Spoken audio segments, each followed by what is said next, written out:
kapag naman ikaw ay galing takbo at tumigil ka na, nakapark ka na, ang gagawin mo naman, lagay mo siya sa neutral, i-handbrake mo naman siya. Bitawan mo si brake, and then, pwede mo na siyang ilagay sa park. Okay? So, halimbawa naman Kuya Ron, kung ako naman tumigil, galing ako nag-reverse, tapos nakapark na ako ng ayos, pwede ko na ba siyang idiretso sa park?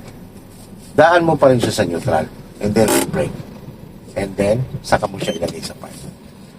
Lalo-lalo na to kapag ang sitwasyon ng kalsadang tinigilan mo, pinaradahan mo ay incline or downhill.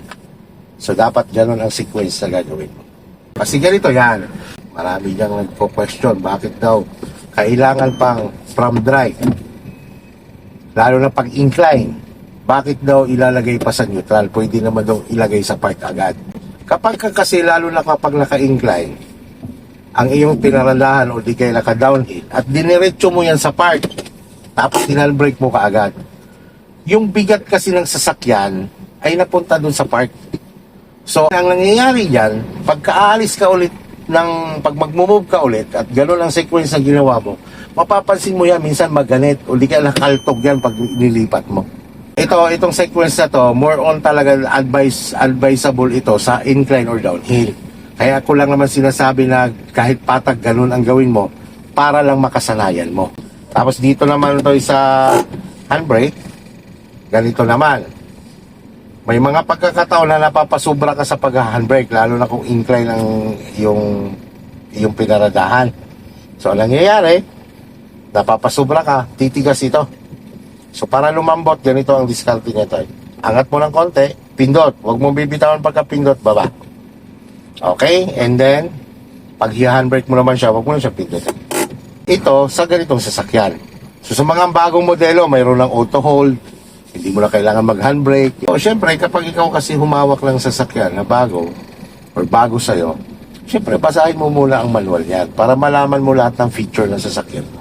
So, ganito naman, sa pagpapa-start ng sasakyan ng isang automatic. So, may pagkakaiba din. Mayroon kasi tayo ngayon ng mga push start na. No? So ito, di susi, basta yan nakalagay sa park, nakalagay sa neutral, mag-i-start yan. Huwag lang nakalagay sa drive or kung saan gear or reverse. Hindi yan mag-i-start. So dahil ito nga di susi, nakalagay sa park, ganito naman pagpapa-starter, lagay mo lang si susi, twist mo lang, papunta dito, palabasin mo lang yung ilaw dyan sa dashboard. Yan, kita mo, lumabas. Ngayon, para hindi ka overstarter, twinis mo lang ulit yan, titingin ka dito sa RPM. Ito yung RPM ha. Itong 012. Yan, revolution per minute.